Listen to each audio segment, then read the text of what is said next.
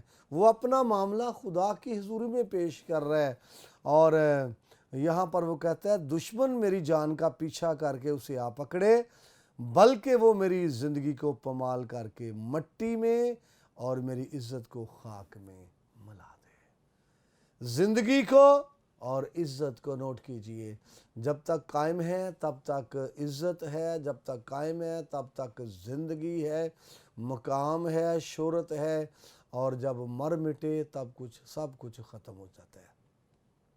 یہاں پر وہ خدا کی حضوری میں بات کر رہا ہے کہ دشمن جو ہے ایسا کرنے کے لیے ہے، ایسا دشمن کا پلان ہے، میں نے تو بڑا اچھا سوچا اس کے لیے، میں نے تو اچھا اس کے لیے ثابت کیا، لیکن اس کی پلاننگ جو ہے وہ میرے خلاف ہے، میری زندگی کے خلاف ہے، میری سانسوں کے خلاف ہے، میری عزت اور شہرت کے خلاف ہے۔ اور میں آپ کو بتانا چاہتا ہوں یہاں سے حاصل کلام جو ہے میرے بھائی میری بہن وہ یہ ہے کہ جب دشمن ہماری عزت پر حملہ آور ہو یا ہماری زندگی پر حملہ آور ہو تو تمام معاملات میں ہمیں خدا کو مد نظر رکھنا ہے اور اپنا سارا معاملہ خدا کے حضور میں چھوڑنا ہے، کیونکہ خدا ہی دشمن کو فیل کر سکتا ہے، خدا ہی دشمن کو ناکام کر سکتا ہے، اور خدا ہی اس کے منصوبوں کو فیل کر سکتا ہے۔ اس لیے جب عزت پر حملہ کرے تب بھی آپ خدا کے سامنے معاملہ رکھیں، کیونکہ خدا ہماری عزتوں کا بھی رکھوالا ہے۔ یاد رکھنا ہے ہماری زندگی کا، ہماری بچوں کا، گھرانے کا، اور ساتھ ساتھ ہماری عزتوں کا بھی رکھوالا ہے۔ اس کے لیے میں آپ کو بتانا چاہتا ہوں وہ جب لوط کے پاس فرشتے آئے اور اس ملک کے لوگ ان کے ساتھ بدی کرنا چاہتے تھے تو لوط نے کہا ان کو کچھ نہ کہو، میری جوان بیٹیاں وہ لے لو۔ تو وہاں پر یاد ہے کہ فرشتے نے ہاتھ بڑھایا اور وہ سارے کے سارے لوگ اندھے ہو گئے اور لوط کی جو بیٹیاں وہ محفوظ رہیں۔ حالانکہ لوط نے تو فرشتوں کی خاطر اپنی عزت کی قربانی وہ کر رہا ہے، لیکن خدا نے اس کی عزت کو محفوظ رکھا۔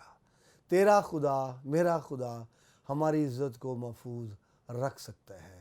خدا ہم سب کو بڑی برکت بخشے، آمین۔ مزید برکت پانے کے لیے آپ دیکھتے رہیے PMI TV۔